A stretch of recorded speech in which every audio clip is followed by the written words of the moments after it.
But if you know you're going up in the rain, if it's raining and you know you're going up in the rain, you want to take the time to seal the battery.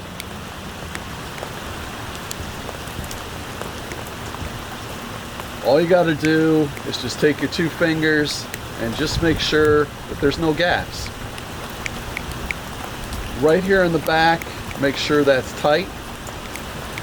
And that's really all there is to it. You don't need to go overboard because you got to be able to break the seal.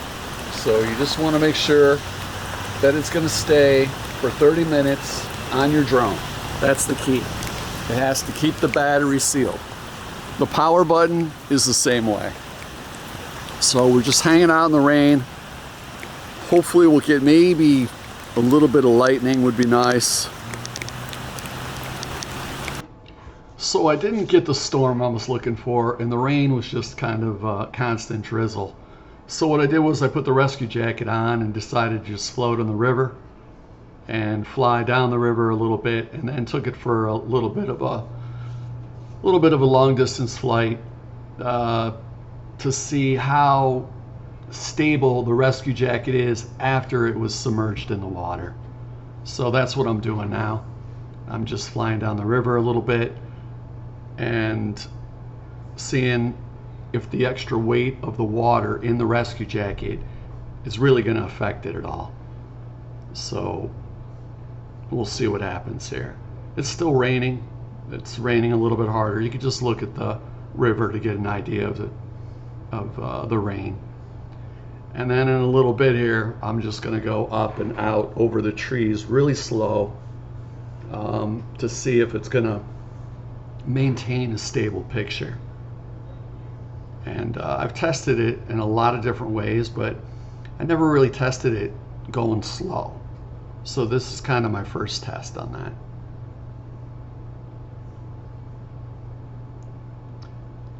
Unfortunately, there's no wildlife whatsoever. Not a frog, not a penguin, not a bird, not even a deer. And that's because it looked like it was going to storm really bad, but then it just stopped.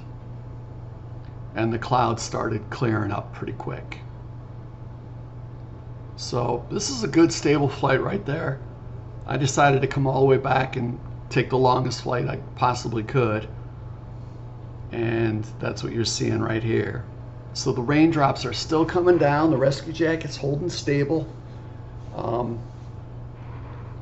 And I'm just going really, really slow to see if the wind will affect the rescue jacket at all. And so it's just a nice stable picture.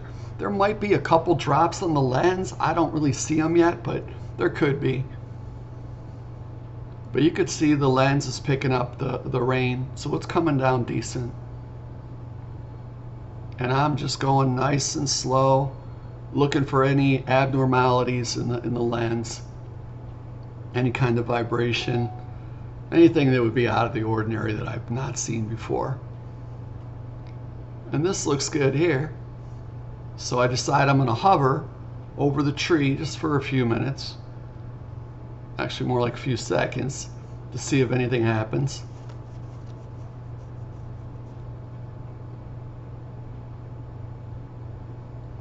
It looks good. I mean, it really looks good to me. So now we're just going to fly out a little further. Again, just going slow. You can see the raindrops. You can really see them if you're on a big screen. And we're in 4K 30. And of course we're flying with the Air 2S.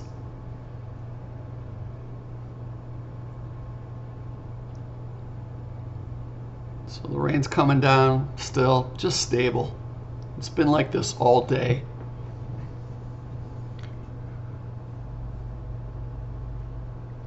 So I think the rescue jacket is holding up pretty well. I thought about landing on this tree right here. Decided against it.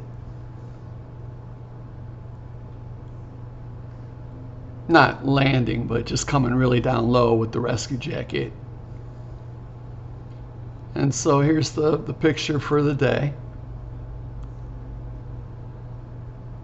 And to the right, that's where my spotter normally hangs out. There's like a a slash restaurant slash patio deck over there. And so I'll show you that a little bit so you can see where the spotters go. And then they can get into a boat if they want to and follow me out, or they can just hang out on the pier.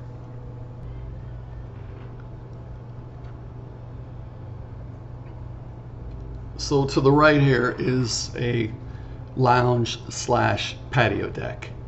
And they can get on top of the patio deck, or as I said, they can take the boat and they can follow me out.